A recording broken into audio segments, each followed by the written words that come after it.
Assalamualaikum warahmatullahi wabarakatuh. Di mata kuliah manajemen dan organisasi, kita akan membahas tentang proses perencanaan organisasi. Jadi sebagai mahasiswa, mungkin kalian pernah menghabiskan begitu banyak uang hanya untuk sekedar berbelanja di supermarket, mall, atau toko buku. Sementara barang yang Anda beli dengan harga mahal tidak memiliki urgensi bagi kebutuhan dasar Anda, dan Anda mulai menyadari sifat boros Anda setelah uang Anda habis. Barangkali Anda juga sering menyaksikan suatu pembangunan dengan biaya besar yang dihabiskan oleh pemerintah, tetapi setelah pembangunan itu selesai, faktanya pembangunan itu tidak dimanfaatkan masyarakat, atau masyarakat tidak mendapatkan manfaat apapun dari hasil pembangunan.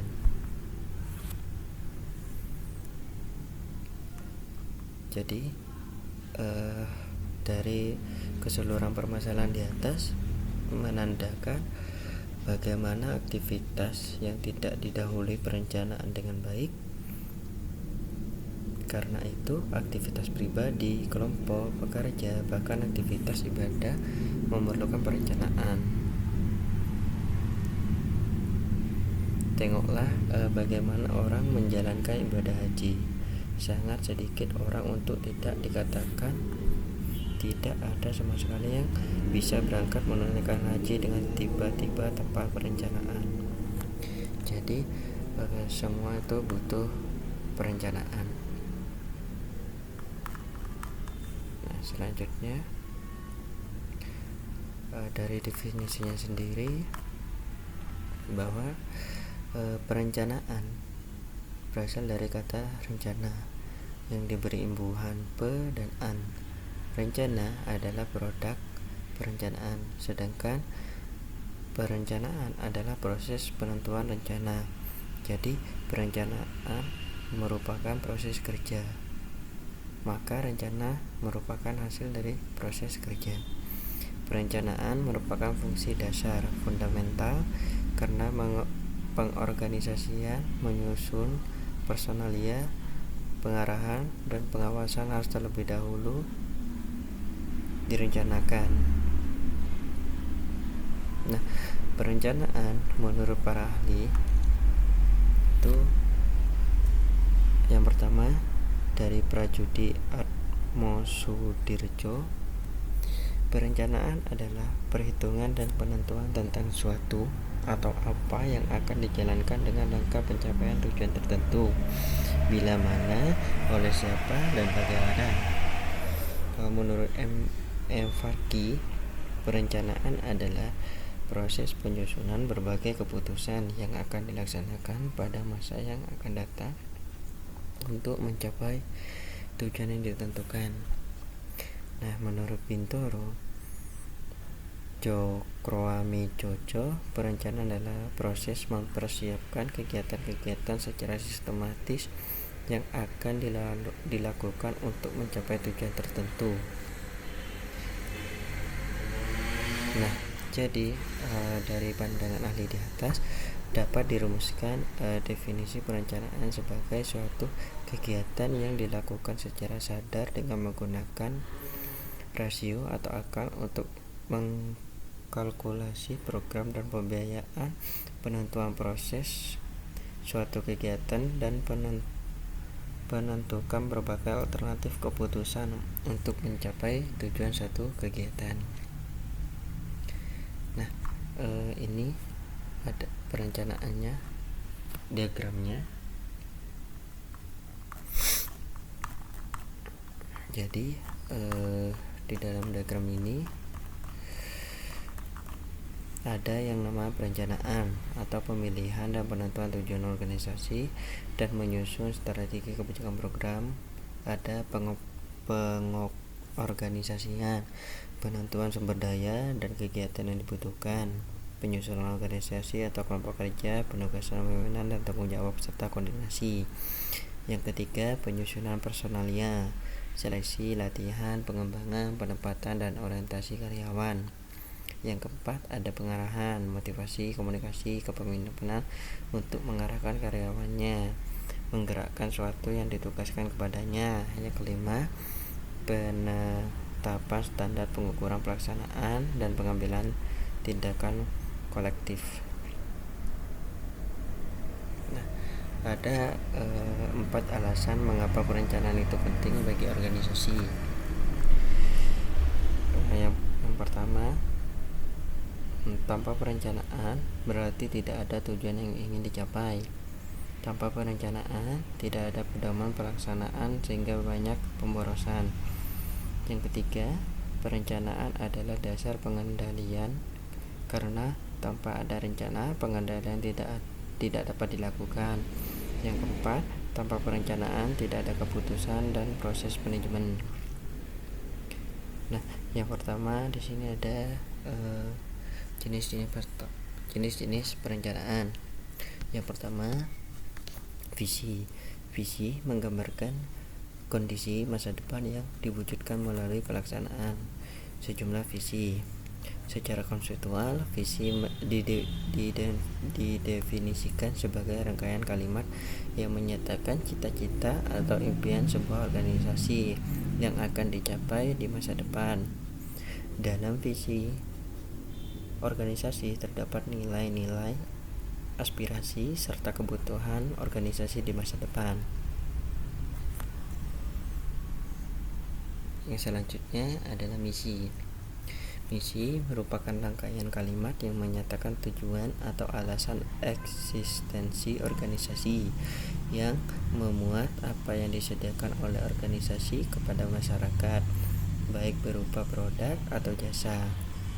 Dengan demikian, misi adalah pernyataan tentang apa yang harus dikerjakan oleh organisasi dalam usaha mewujudkan visi. Visi merupakan suatu yang nyata untuk dituju atau menerapkan petunjuk garis besar cara pencapaian visi. Yang ketiga adalah tujuan. Tujuan adalah sasaran manajerial, yaitu tujuan yang melukiskan ruang lingkup yang jelas serta memberikan arah pada usaha seorang manajer. Organisasi harus merumuskan tujuan dengan sejelas-jelasnya agar dapat dipahami dan ditafsirkan dengan mudah oleh orang lain. Tujuan yang diinginkan organisasi juga harus wajar, rasional, ideal, dan cukup menantang untuk diperjuangkan dan dapat dicapai oleh orang banyak. Nah, yang selanjutnya adalah strategi. Nah, strategi merupakan interpretative planning yang dibuat dengan memperhitungkan rencana saingan. Penyusunan strategi didasarkan atas pemanfaatan keunggulan-keunggulan dari para pesaingnya. Celah-celah kelemahan saingan harus dimanfaatkan dengan sebaik-baiknya sehingga organisasi menjadi unggul dalam persaingan tersebut. Nah, strategi yang dilaksanakan tidak boleh diketahui oleh saingan agar tidak ada kontra strategi dari pihak-pihak saingan. Terdapat beberapa faktor yang mesti diperhatikan dan diperhitungkan oleh manajer dalam menyusun strategi. Yang pertama, memperhitungkan keunggulan dan kelemahan yang dimiliki pihak saingan. Yang kedua, memanfaatkan keunggulan dan kelemahan pihak saingan. Yang ketiga, memperhitungkan keadaan lingkungan intern maupun ekstern yang dapat mempengaruhi organisasi. Yang keempat, memperhitungkan faktor-faktor ekonomi, sosial, dan psikologis. Yang selanjutnya, memperhatikan faktor-faktor kultural dan hukum. Yang selanjutnya, memperhatikan faktor-faktor ekologis dan geografis. Yang terakhir, menganalisis dengan cermat rencana pihak saingan. Selanjutnya ada kebijakan. Kebijakan adalah suatu jenis rencana yang memberikan bimbingan berpikir dan arah dalam pengambilan keputusan. Seringkali kebijakan berbentuk pernyataan tidak tertulis dari manajer, sedangkan program adalah rencana konkret yang telah ditentukan. Dikatakan konkret karena program sudah menjatuhkan sasaran, prosedur, waktu, maupun anggaran. Jadi, program merupakan usaha-usaha untuk mengefektifkan rangkaian tindakan yang harus dilakukan menurut bidangnya masing-masing. Adapun anggaran budget adalah rencana yang menggambarkan penerimaan dan pengeluaran yang akan dilakukan pada setiap bidang.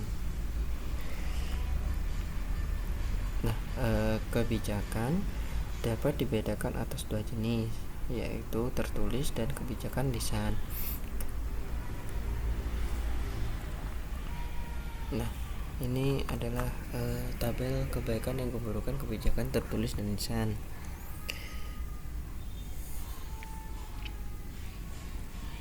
Nah, yang kedua, yang selanjutnya ini ada prosedur. Prosedur dikategorikan sebagai salah satu jenis rencana karena prosedur menunjukkan pemilihan cara bertindak dan berhubungan dengan aktivitas masa depan. Jadi, apabila kebijakan memberikan cara berpikir, maka prosedur merupakan penjelasan yang lebih rinci dari kebijakan organisasi dan kemudian dikembangkan untuk memperjelas langkah-langkah yang akan dilakukan oleh karyawan atau anggota. Kita kasih contoh, misalnya pimpinan fakultas menetapkan kebijakan disiplin pembelajaran di kelas ditingkatkan, maka ketua jurusan membuat prosedur pembelajaran sebagai berikut. 1. Pembelajaran di kelas dilakukan dengan absensi dosen dan mahasiswa.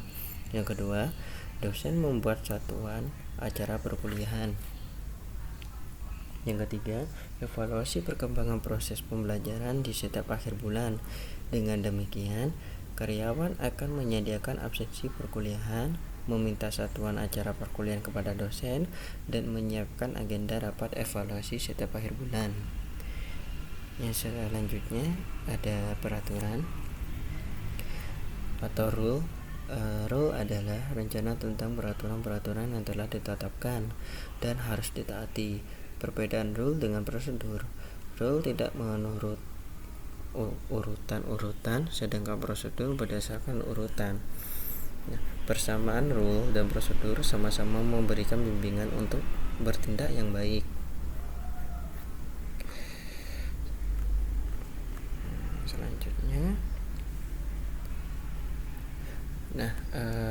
pembagian jenis perencanaan juga dapat dikelompokkan berdasarkan jangka waktu. Yang pertama adalah perencanaan strategis, merupakan rencana jangka panjang untuk mencapai tujuan strategis. Fokus rencana ini adalah organisasi secara keseluruhan. Rencana strategis dapat dilihat sebagai rencana umum yang menggambarkan alokasi sumber daya, prioritas, dan langkah yang diperlukan untuk mencapai tujuan strategis. Tujuan strategis biasanya ditentukan oleh manajemen puncak, di mana yang menentukan kemana organisasi harus berada dalam jangka panjang. Yang selanjutnya ada perencanaan taktis. Perencanaan taktis ditujukan untuk mencapai tujuan. Taktis yaitu melaksanakan bagian tertentu dari rencana strategis. Rencana ini mempunyai jangka waktu yang lebih pendek dibandingkan dengan rencana strategis dan mempunyai fokus yang lebih sempit dan lebih konkret.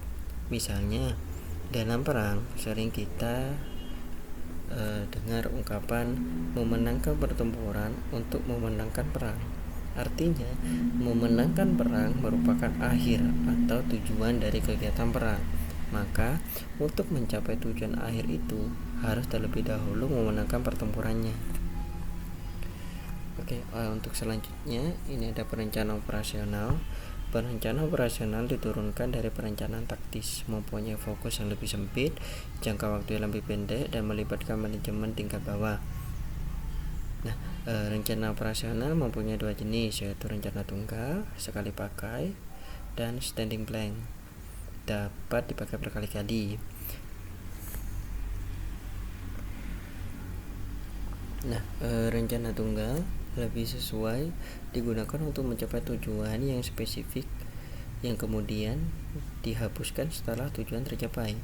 Rencana standing merupakan rencana standar yang lebih sesuai dipakai untuk mencapai tujuan yang muncul berulang-ulang. Selanjutnya, nah, dari gambar di atas, perencanaan juga dapat dikelompokkan menjadi dua, yakni rencana tunggal sekali pakai dan rencana standing berulang-ulang.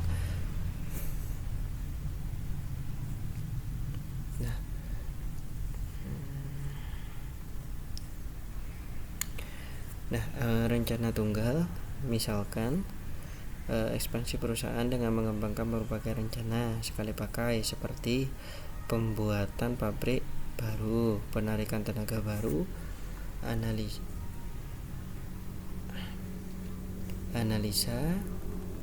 pemasaran.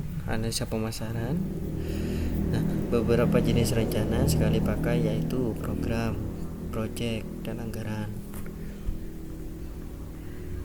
Nah, rencana standing, jika suatu aktivitas muncul berulang-ulang, salah satu atau serangkaian rencana dikembangkan untuk mengerahkan aktivitas tersebut. Standing plan akan menghemat waktu dan tenaga manajer, sebab situasi yang akan berulang-ulang diselesaikan dengan rencana standar. Oke, untuk sekian video kali ini. Assalamualaikum warahmatullahi wabarakatuh.